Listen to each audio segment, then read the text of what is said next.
2013 came very, very close to Ipswich being flooded in the last storm surge, and since 2019 we now have this barrier and all the associated assets that will keep Ipswich safe from those devastating storm surges that we see in East Anglia. How does it work? So what we've got here, we've got the barrier actually sits on the bed of the river, but it's actually part of a wider system. So we've got over 1 kilometre of flood walls. We've got multiple gates that all need closing, and then we have the barrier in the centre that we can raise up, and it's 22 metres wide, 9 metres tall, and that is what keeps the final piece in the jigsaw, if you like, for keeping Ipswich safe and defending those properties from the flood risk that we see from a North Sea surge.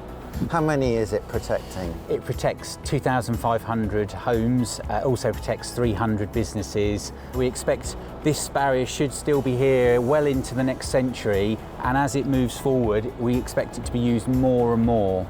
Right, but you practice, presumably. You know, you can trust that it's going to work when it's needed. Absolutely. So a really important part of this is how we maintain and test and operate this barrier. So the teams come here twice a month. They will operate the barrier, they will check it works, they will train and test on it so that when it's needed and they come to press that button, they absolutely know it's going to work and it's ready to operate to protect Ipswich. Wonderful. That we are looking for examples of where our work can also support the government's growth objectives. This is a very good example of that. It has. So when this was originally built back in 2019, there was about 1,600 properties. That's now risen to 2,500. It was something like 10 hectares of land that is now available for development growth, for business.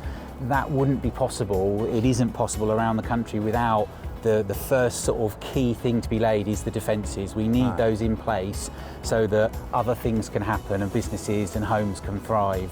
Graham, thank you very much. It's delighted to be here, and well done to you and your team. We're very proud of the work that you do.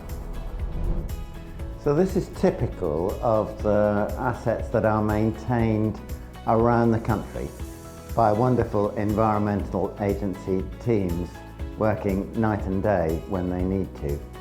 We have a fantastic track record of protecting homes and businesses.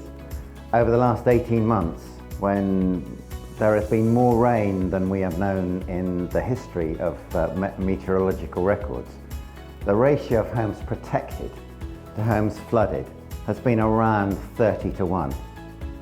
If we can maintain that going forward, we shall be justifiably proud of our efforts.